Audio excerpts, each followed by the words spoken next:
Alors là, je suis sur le stand Ilex en compagnie de Dany. Bonjour Dany. Bonjour. Alors comment ça se passe le salon? Ça se passe plutôt pas mal là. On a une belle affluence dès ce matin là, donc c'est plutôt prometteur pour le reste du week-end. Ouais. Alors toi, tu es perché sur le bassin. Tu présentes quoi cette année-là? Alors notre grosse nouveauté là cette année en fait c'est le Riser Bet. Donc c'est une série qui a été déclinée, c'est-à-dire qu'on a l'année dernière 4 modèles qui sont sortis, avec 3 modèles pencil et un modèle popper plutôt type exotique. Et cette année on a décliné un petit modèle en fait, donc un modèle 9 cm en version popper, donc qui permet d'avoir une vibration différente en fait des modèles déjà existants. Donc voilà, on avait des pencils en 4, 7 et 8 cm, et ce modèle-là permet d'avoir une vibration, une sonorité complètement différente de ce qu'on pouvait avoir jusque-là. Alors qu'est-ce qui fait le succès de ce leurre? Alors la particularité surtout du leurre en fait, c'est que c'est un leurre de surface mais qui est coulant et très coulant, il coule vraiment très vite. Et en fait sa palette métallique, là, sa bavette, contrairement au leurre à bavette traditionnel où la bavette est là pour faire descendre le leurre, celui-ci au contraire c'est pour le faire remonter. Donc c'est une nage complètement différente de ce qu'on pouvait avoir jusqu'à aujourd'hui sur le marché. Et l'intérêt en fait c'est de simuler la fuite d'une sardine. C'est-à-dire que concrètement notre leurre va vite descendre dans la couche d'eau.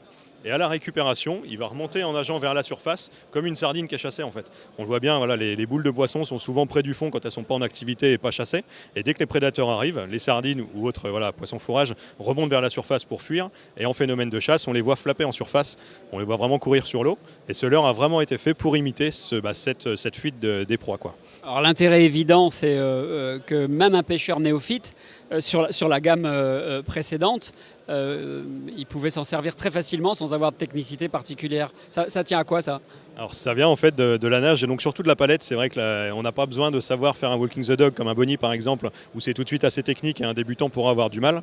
Là clairement vous mettez un enfant de 6 ans, s'il sait lancer, il sera capable de pêcher avec ce leurre là parce que ça nage tout seul. C'est simplement du linéaire et la nage est vraiment réglée pour nager tout seul. Alors pour ceux qui savent pêcher un petit peu en walking the dog, il y a des conditions qui sont un peu difficiles. C'est quand il y a un peu de clapots, un peu de vagues. Pas forcément des vagues de la houle très rondes, mais des petits clapots. Et là, il faut vraiment maîtriser le walking the dog. Comment il se comporte lui dans ce genre de conditions?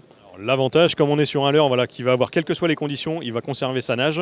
Et on a aussi la faculté, comme c'est un leurre qui est coulant, de le laisser passer juste sous la couche d'eau. Alors soit en tirant une petite accélération pour le faire sauter et derrière il va rentrer sous l'eau, ou alors simplement en ralentissant la nage.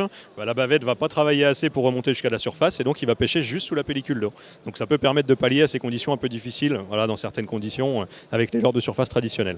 Bah écoute, je pense qu'on va essayer Alors ça va pas être facile parce que le bassin est petit, mais on va essayer de le faire nager. Je vais juste céder ma place au caméraman. Ah ben voilà, comme ça. Allez, vas-y. Alors, marque un temps de pause à l'arrêt que le caméraman ait bien le temps de se caler dessus. Voilà. Il est là. Il est au bout de la canne. Alors attention, vas-y. Ah ouais, c'est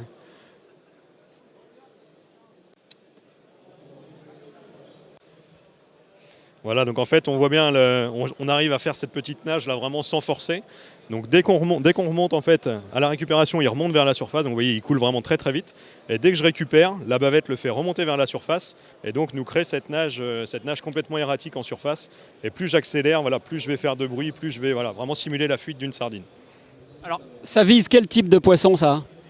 Alors ça vise potentiellement tous les poissons carnassiers. C'est vrai que à la base, il a vraiment été fait pour le bar. Il a vraiment été fait pour cibler le bar et les poissons comme tout ce qui est carnassier. Après en eau douce, vous pouvez également l'utiliser pour pêcher les aspes évidemment, parce que le gros point fort de ce leurre, c'est aussi sa densité et son poids. C'est un vrai missile au lancer. C'est-à-dire que là on est sur un leurre de 9 cm qui fait 22 grammes. Donc ça part vraiment très très loin. Donc pour les pêcheurs du bord, pour les pêcheurs d'aspes, en particulier du bord, ça va être une grosse arme aussi. Après les brochets vont évidemment monter dessus aussi. Enfin, potentiellement tout ce qui va chasser du poisson fourrage. C'est vraiment hyper général et voilà. Encore un succès de chez Ilex. Voilà. Merci Dany, bon salon et puis à plus tard peut-être. Pourquoi pas.